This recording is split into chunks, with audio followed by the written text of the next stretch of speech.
शरदं श्वंशौ वरणियो ज्योतिष्कुम्भस्य धीमहि कृतं भव्यं हि भावय ॐ गायत्र्यै देव्यै नमः।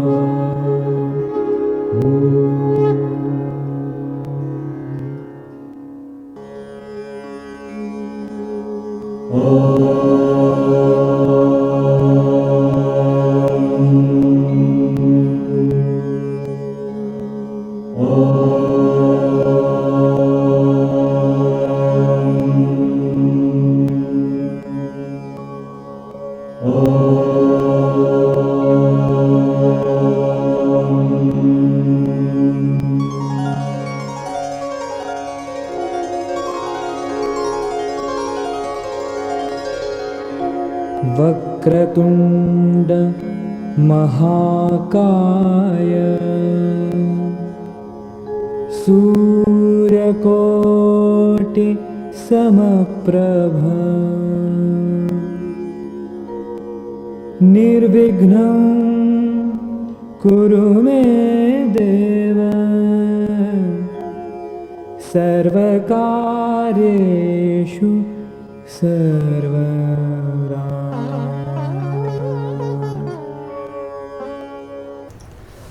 नमस्कार, मी अनंत टोपे.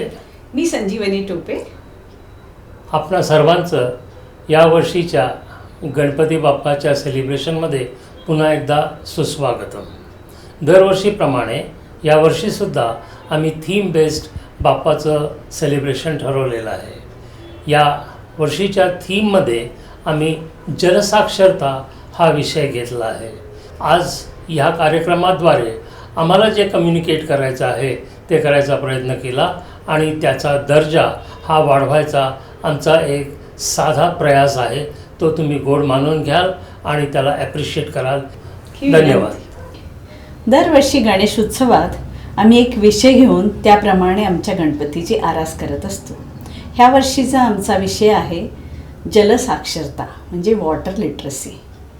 मग बघूयात आपण आपल्या पृथ्वीवर किती पाणी आहे आणि पाणी आहे का नाही ते. प्रथम आपण बघूयात आपली सूर्यमाला. सूर्यमालेमध्ये मुख्य 8 ग्रह आहेत. त्यातली पृथ्वी ही खास आहे. का बरं खास आहे? कारण पृथ्वीवर पाणी आहे. आपण लहानपणापासून शिकलेलो आहोत की 70% पाणी आहे आणि 30% जमीन आहे. म्हणजे 97.5% हे सॉल्ट वॉटर आहे आणि 2.5% हे फ्रेश वॉटर आहे. त्यातलं सुद्धा गोठलेलं पाणी काही आहे, भूजलामध्ये काही आहे आणि खरं पाहता फक्त 0.3% हे पिण्याचं पाणी आहे, जे आपल्याला नद्यांमधून, झऱ्यांमधून, सरोवरातून, तलावातून मिळते. आपल्या आयुर्वेदात सुद्धा पंचमहाभूतांचं महत्त्व आपल्याला सांगितलेलं आहे. ही कोणती आहेत बरं पंचमहाभूते? पृथ्वी, आकाश, वायू, अग्नी आणि जल. आज आपण ह्या जलाबद्दल म्हणजेच पाण्याबद्दल माहिती करून घेऊयात. पाणी हे खूपच महत्त्वाचं आहे, कारण लहानपणापासून आपण ऐकलेलं आहे की 75% आपल्या शरीरात पाणी आहे आणि पाणी पिण्यानेच आपल्या शरीरातील विषारी पदार्थ निघून जातं आणि पौष्टिक ज्या गोष्टी आहेत त्या आपल्या प्रत्येक अवयवांना मिळण्याची प्रक्रिया सुरू होते. म्हणून पाणी हे अत्यंत महत्त्वाचं आहे. एवढंच नव्हे तर मनुष्य, पशुपक्षी आणि वनस्पती ह्यांना संजीवनी असलेलं पाणी हे पृथ्वीवरील अत्यावश्यक घटक आहे. जलचक्राबद्दल तर सगळ्यांनाच माहीत आहे. समुद्रावरच्या पाण्याची वाफ बनते आणि ती हलकी होते, ती आकाशात जाते, त्याचे ढग बनतात आणि मग त्यांना गार वारं लागल्यानंतर पावसाच्या रूपात ते खाली येतात आणि मग आपल्याला नद्या, सरोवरे, तळे ह्याच्यातून प्यायला पाणी मिळतं. पाणी, मानव आणि संस्कृती ह्यांचं खूप जुनं नातं आहे. म्हणून आपल्याला कळून येतं की सर्व संस्कृतींचा उगम हा नदीकाठीच झालेला आहे. मेसोपोटेमियम, ज्याला आपण म्हणतो बिटवीन द रिव्हर्स, टिग्रीस आणि युफ्रेटस ह्या इराकमधल्या 2 नद्यांमधील संस्कृती म्हणजे मेसोपोटेमियम संस्कृती. त्यानंतर आहे नाईलच्या काठावरची असलेली इजिप्तची संस्कृती आणि सिंधू नदीच्या खोऱ्यातील संस्कृती तर अतिशय जुनी आहेच आहे. चायनामधली येलो रिव्हरची संस्कृती अशा अनेक संस्कृतींचा विकास हा नदीकाठी झालेला आहे. मनुष्य हा भटकणारा प्राणी होता. जेव्हा नदीचं पाणी पाहिलं तेव्हा तिथं तो विसावला आणि कुटुंब संस्थेची निर्मिती झाली. कारण कुटुंब संस्था एकदा निर्माण झाली की पाणी पाहिजेच. पाणी पाहिजे म्हणलं की धान्य पाहिजेच आणि शेती करायला सुरुवात केली. धान्य उगवलं, स्वयंपाकघरी झाला आणि मग आपली संस्कृती अतिशय छान उदयास आली. मनुष्य हा अतिशय हुशार प्राणी. मग त्याने लाकडाचा ओंडका जेव्हा पाण्यात घातला तेव्हा तो तरंगतोय असं त्याला दिसलं. मग त्याचा आधार घेऊन त्यांनी आजूबाजूच्या गावांचा शोध लावला. अशा रीतीने दळणवळणाची साधनं ही बोटीच्या रूपात निर्माण झाली. म्हणजेच आपल्या संस्कृतीचा विकास झाला. भारतात जलसंस्कृतीचा वारसा तर अतिशय समृद्ध आहे. आपल्या पूर्वजांना पाण्याचं खूपच महत्त्व होतं आणि तेही त्यांना पटलं होतं की हा केवळ पाण्याचा स्रोत नाही आहे, म्हणून त्यांनी त्याला पवित्र मानलं आणि प्रत्येक पूजेमध्ये पाण्याचं महत्त्व पटवून दिलं. कारण कोणतीही पूजा पाण्याशिवाय होतच नाही. पाण्यावर गीतं गायली, साहित्य लिहिलं आणि त्याच्यातून आपल्याला पटवून दिलं की पाण्याचा जो दुरुपयोग झाला तर तो गुन्हा आहे. पाण्याला दूषित पण करायचं नाही, तोही गुन्हा आहे. अशा पद्धतीनं पटवून दिलं. म्हणजेच काय, खूप उच्चावर नेऊन ठेवलं. कारण तीर्थरूप असं आपण आईवडिलांना म्हणतो. म्हणजेच काय, पाण्याला तीर्थाचं रूप दिलं आणि आईवडिलांनाही तीर्थासमान मानलं. इतरांना आपण तीर्थस्वरूप म्हणतो पण आईवडिलांना तीर्थरूप म्हणतो. ह्याच्यावरूनच आपल्याला कळतं की आपल्या पूर्वजांना खूप महत्त्व होतं पाण्याचं आणि पाणी हे जीवन आहे असं त्यांनी वेगवेगळ्या परीने आपल्याला पटवून देण्याचा प्रयत्न केला. मातीच्या भांड्यांपासून आपण आलो तांब्यांच्या भांड्यांवर, मग पितळ्यांच्या भांड्यावर आणि मग स्टीलच्या भांड्यावर. म्हणजे हळूहळू आपली प्रगती होत गेली. एवढंच नव्हे तर आपले सणवार पण आले. आपण महादेवाची पूजा करायला लागलो आणि नंदीला आपला रिप्रेझेंटेटिव्ह समजायला लागलो. कारण आपल्याकडे कथा आहे की शंकराच्या जटेंमधून गंगेची निर्मिती झाली. तर अशा अनेक कथा आहेत अर्थात. पण खरं पाहता आपण बघूयात की किती आपल्याकडे नद्या आहेत. भारतामध्ये 400 नद्या आहेत आणि 10 नद्या ह्या महत्त्वाच्या मानल्या जातात. 4 नद्या हे हिमालयातून येतात म्हणून त्यांना वर्षभर पाणी असतं. बाकीच्या नद्या ह्या इकडनं तिकडनं येतात म्हणून त्याला 7-8 महिनेच पाणी असतं. आपल्याकडे 5500 धरणं आहेत, म्हणजे डॅम्स आहेत. त्यातलं पहिलं डॅम आहे तामिळनाडूमधला अनिकट डॅम, जो 2व्या शतकामध्ये बांधला गेला आणि मग नंतर ब्रिटिशांनी त्याला थोडंसं इम्प्रूव्ह केलं, म्हणजे डेव्हलप केलं आणि तो आजतागत तो कावेरी नदीवरचा डॅम, म्हणजे कावेरी नदीवरचं धरण हे अजूनही चालू आहे. आपल्या देशाला सरोवरांचा देश मानला जात होता. कारण आपल्याकडं अनेक सरोवरं होती. अर्थात त्यात काही सॉल्ट वॉटर लेक्स आणि मग नंतर फ्रेश वॉटर लेक्स. पण हे लेक्स अजूनही आहेत आणि आज त्यांना इकॉलॉजिकल चॅलेंजेस खूप फेस करावे लागत आहेत. आत्तापर्यंत आपण पाण्याचं महत्त्व पाहिलं आणि कसा विकास झाला हेही पाहिलं. आता पाण्याचे व्यवस्थापन कसे होते ह्याबद्दलही आपण थोडंसं विचार करूया. मध्ययुगीन काळामध्ये छत्रपती शिवाजी महाराजांचा जन्म झाला आणि त्यांच्या किल्ल्यांमध्ये पाण्याची व्यवस्था ही उत्कृष्ट होतीच हे आपल्या सर्वांनाच माहिती आहे. पण त्याही आधीची गोष्ट मला सांगायची आहे, म्हणजे यादवकालीन काळामध्ये म्हणजे 11व्या शतकात त्यांनी किल्ले बांधले आणि हा देवगिरीचा किल्ला, देवगिरीच्या किल्ल्याची फारच छान मजेदार अशी कहाणी आहे. जरी 12व्या शतकामध्ये मोगलांनी राज्य केलेलं असलं, ते आले, त्यांनी ताब्यात घेतलं, पण आपल्या जलाशयांना त्यांनी धोका होऊ दिला नाही. उलट त्यांच्या सैन्यासाठी सुद्धा पाण्याची व्यवस्था त्यांनी वाढवलीच आणि म्हणून पाणी हे भरपूर राहिलं देवगिरी किल्ल्यामध्ये. आणि पुढे जेव्हा निजामांच्या हाती हा किल्ला आला, त्यांचा पंतप्रधान म्हणजे मलिक अंबर ह्याने तर खूपच वेगळी गोष्ट केली आणि पाण्याचा संचय वाढवला आणि म्हणून जगातलं हे एक आश्चर्यच आहे. आपण पाहिलं पाण्याचं व्यवस्थापन हे खूप चांगलं होतं. घाट बांधले गेले होते, तलाव होते, बंधारे होते. मग प्रश्न कुठे उद्भवला, पाण्याची टंचाई कशी आपल्याला भासायला लागली. तर 1900मध्ये जनसंख्या होती ही 2 बिलियन आणि 125 वर्षात ही 8.2 बिलियन झाली. लोकसंख्येमध्ये वाढ झाली आणि एवढंच नव्हे तर गावाकडचे लोक शहरात यायला लागले. म्हणजे महानगरपालिका की ओर बढती जनसंख्या आणि मग कॉन्क्रीट जंगल यायला लागले, लोकांना पाण्याचा त्रास व्हायला ना. एवढंच नव्हे तर आपली पिकं पण बदलली. आपण अशी पिकं लावायला सुरुवात केली की जी पाणी जास्ती ओढून घेते. म्हणजे ऊस, तांदूळ आणि गहू हे जास्तीत जास्त पाणी ओढून घेतात. मग खरं पाहता कोणती पिकं लावायला पाहिजेत? ज्वारी, बाजरी, नाचणी, राजगिरा अशी पिकं लावली पाहिजेत. कारण 80% पाणी ह्या पिकांना लागतं आहे. आणि त्यामुळे आपल्याला पाण्याची टंचाई भागायला लागली. एक तर जनसंख्या, दुसरं आपलं शेती, जे शेतीमधली पिकं. म्हणजेच काय, मग जेव्हा आपल्याला पाणी कमी पडायला लागलं तेव्हा आपण काय सुरुवात केली की बाबा आपण बरेचशी ट्यूबवेल्स वापरायला सुरुवात केली, खोदायला सुरुवात केली. कारण पाणी हे सगळं शेतीला हे फ्रेश वॉटरच आपण वापरतो आहे. आणि मग हे फ्रेश वॉटर जेव्हा वापरतो आहे तेव्हा आपल्याला पुष्कळशे ट्यूबवेल्स ह्या खोदाव्या लागल्या आणि त्याच्यावर कुठेच बंधन नव्हतं.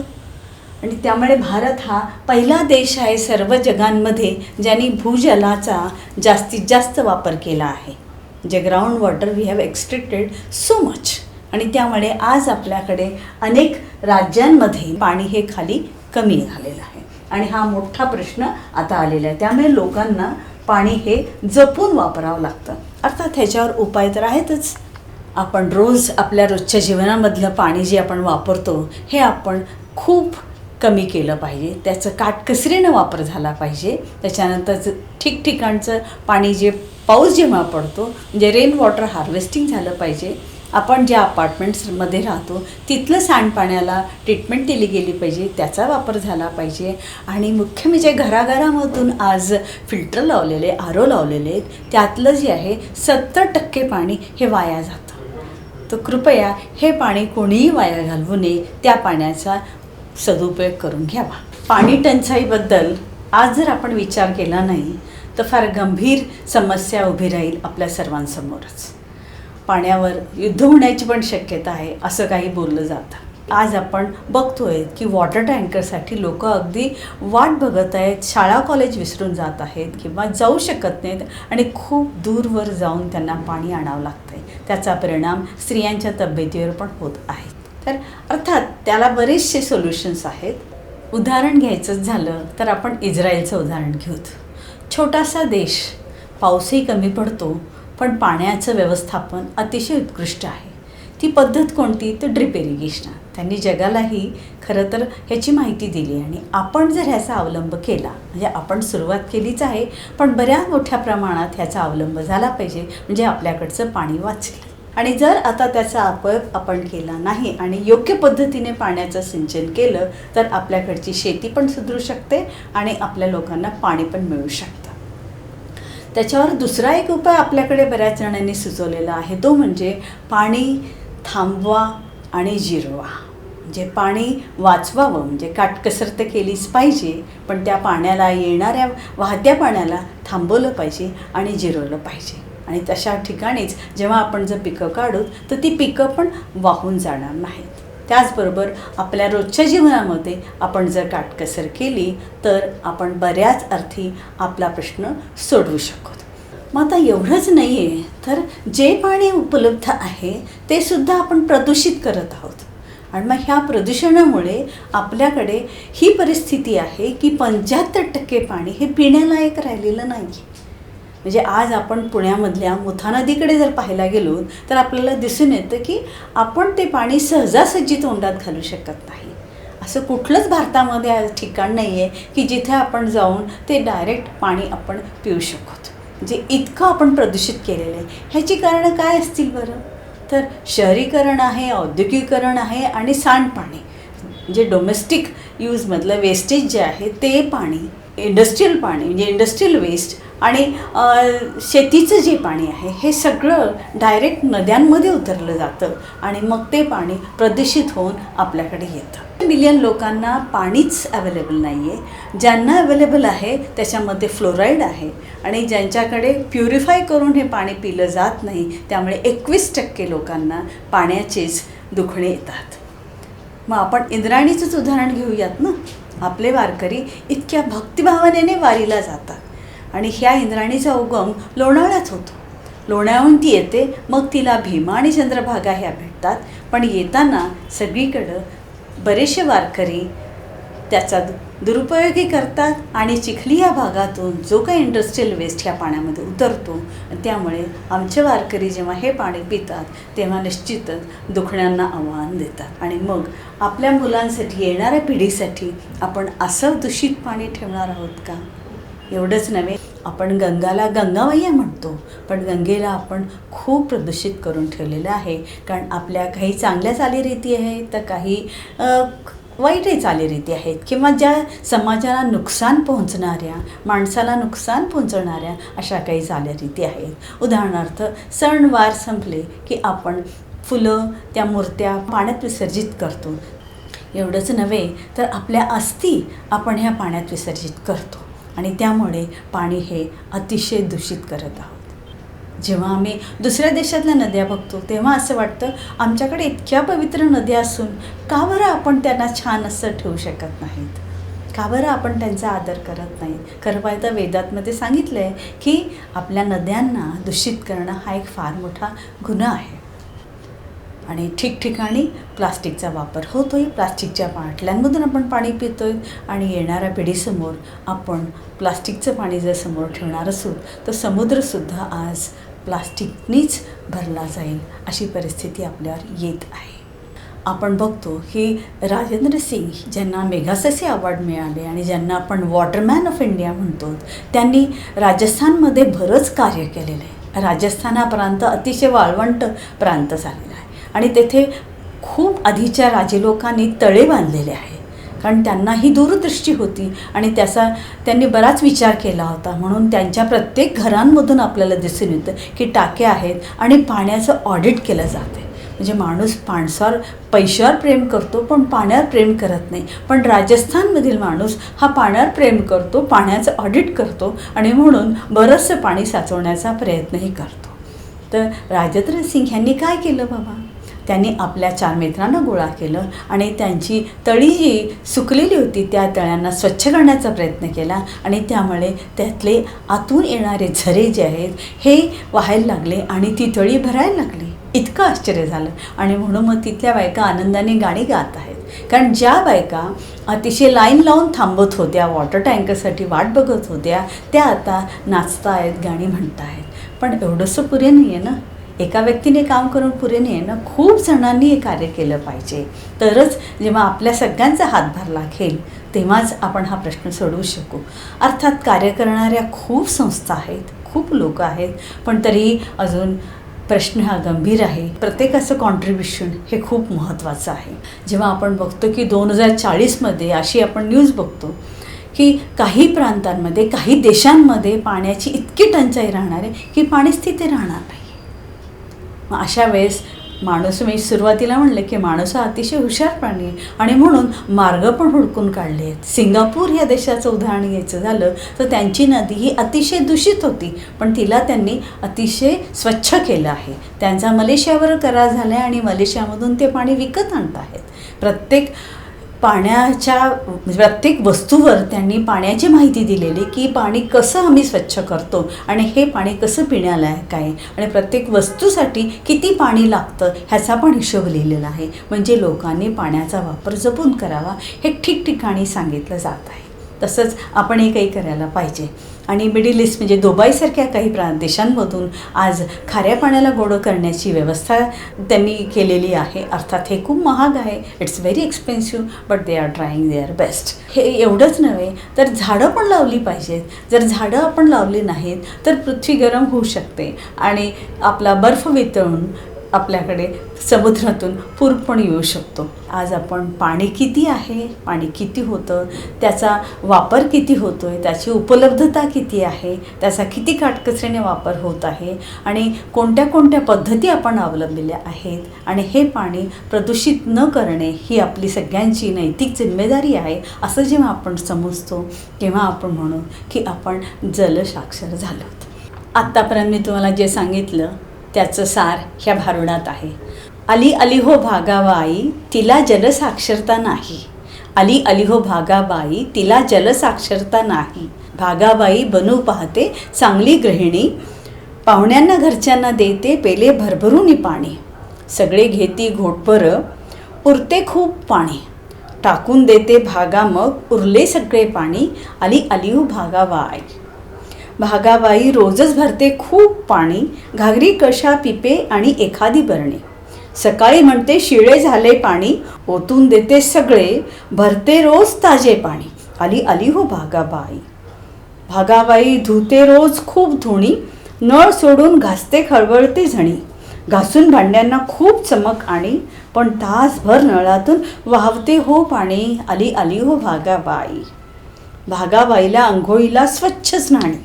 शॉवर सोडून बसते गात खूप गाणी. वाहून जाते तसेच खूप वेळ पाणी. अशी तिची अंघोळ निर्मळ वाणी. आली आली हो भागाबाई. अशी आमची भागाबाई दीड शहाणी. अशी आमची भागाबाई दीड शहाणी. तिच्या पाणी वापराची झाली हो कहाणी. पाणी संपून मग आले डोळा तिच्या पाणी. पाण्याविना सगळ्यांच्या काळजाचेच पाणी. आली आली हो भागाबाई. श्रोतेजन हो, आमची ऐका ही गाराणी. भागाबाईच्या वागण्यातून धडा घ्या झणी. जगामध्ये आपुल्या दुर्मिळ गोडे पाणी. जगामध्ये आपुल्या दुर्मिळ गोडे पाणी. पाणी पाणी जीवन समजेल तर भागा होईल हिरकणी. पाणी जीवन समजेल तर भागा होईल हिरकणी. आली आली हो भागाबाई. वॉटर लिटरेट आपण झालोत असं आपण समजूयात. आणि म्हणून जागतिक जलदिन हा साजरा करताना आपण म्हणूयात की आपण पाण्याशी मैत्री करूयात. जसं देऊळ दिसले की आपले ऑटोमॅटिक हात जोडले जातात, तसंच पाण्याचा नळ उघडा दिसला की बंद करण्याची आपण माणुसकी दाखवूयात. पाण्याची जर आपण काटकसर केली नाही तर लवकरच आपल्यावर ही वेळ येईल. पण जर आपण पाणी ज्युडिशियसली वापरलं तर आपण आपल्या अवतीभोवती भरपूर ग्रीनरी निर्माण करू शकू. Choice is ours. धन्यवाद.